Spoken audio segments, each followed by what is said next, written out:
Hello, we've got a story to share with you called The Huge Bag of Worries. Some of you might have seen this story before in your schools. A lot of schools have it. It's a brilliant book for getting us to think about how we feel when we are carrying lots of worries. And some of us right now, because of the coronavirus, might be feeling worried about what's going to happen. And it can feel like a big bag that you're carrying around with you. So, The Huge Bag of Worries. The Huge Bag of Worries. The Huge Bag of Worries. And this book was written by Virginia Ironside and it was illustrated by Frank Rogers. And they've written this book for Finn and Will Russell Cobb. And I like that because they've got the little doggy picture in there. So I'm guessing maybe Finn and Will Russell Cobb like the dog. Jenny had always been happy. She had a lovely mum and dad, a great brother, well, most of the time. She had a best friend at school and she liked her teacher. And then, of course, there was Loftus. Who do you think Loftus might be?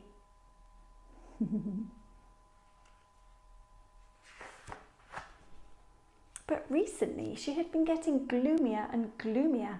It wasn't just one thing, it was everything. She worried that maybe she was getting too fat. And Loftus had fleas. And that her best friend was going away.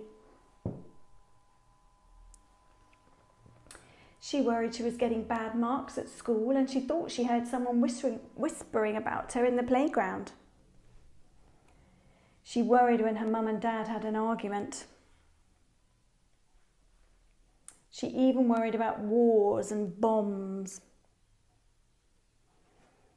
Until one day she woke to find a huge bag of worries. There it is, in her room.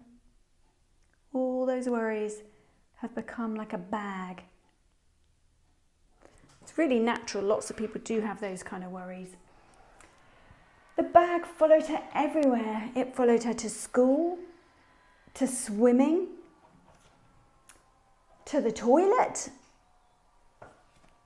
and it stuck by her even when she was watching TV. So basically, all those worries in her head are like a bag following her around because they're all just still in her head, all those worries that she's got going on.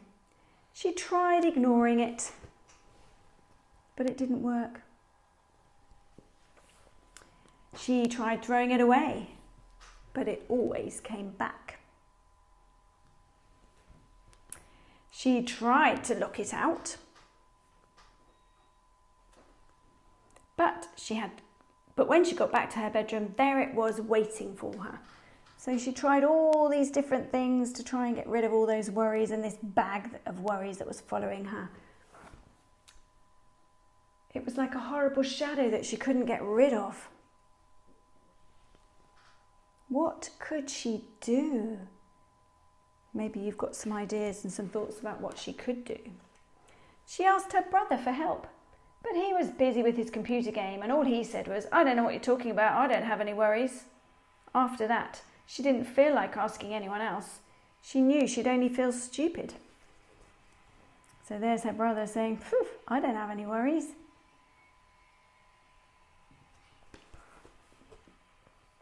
Mum would probably say, "You've got no worries that I can see. You're a lucky girl. You've got your health, your friends, your family. What more do you want?" So she decided not to tell her. But look at her sad face. It's really, really not good, is it? Dad might know what to do, but then she thought again, no, Dad had enough worries of his own. She couldn't ask him. Yeah, she is thinking about asking her dad, but no, he's got enough worries of his own. Lots of people feel that. They don't want to share their worries in case they make other people feel worried. But the bag got bigger and bigger. And bigger until she couldn't sleep because it kept tossing and turning beside her at night. So it is all those worries, especially at night time, the worries do feel bigger and bigger and bigger. And there they are, like a bag in your bedroom. To make matters worse, the bag dragged along around her feet so much that when she was walking to school, she was late and her teacher was cross. Jenny couldn't tell her what had happened, and anyway she knew she would say, "You've got too many worries. In future, leave that bag at home." So she's even worried about what the teacher will think or say. That's just making the bag seem bigger and heavier. When Jenny told her best friend about the bag, she suggested that Jenny locked it in a cupboard and tried not to think about it. "That's what I'll do," she said. And look, they tried putting them in the cupboard, but whoosh, it just didn't work. Even Loftus couldn't help.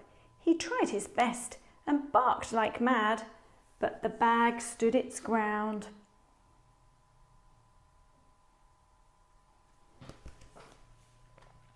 One morning, Jenny woke up, got dressed and walked down the road. She'd had enough. The tears started rolling down her cheeks. She sat in a garden on a wall and put her head in her hands. She thought she'd have to live with this bag forever.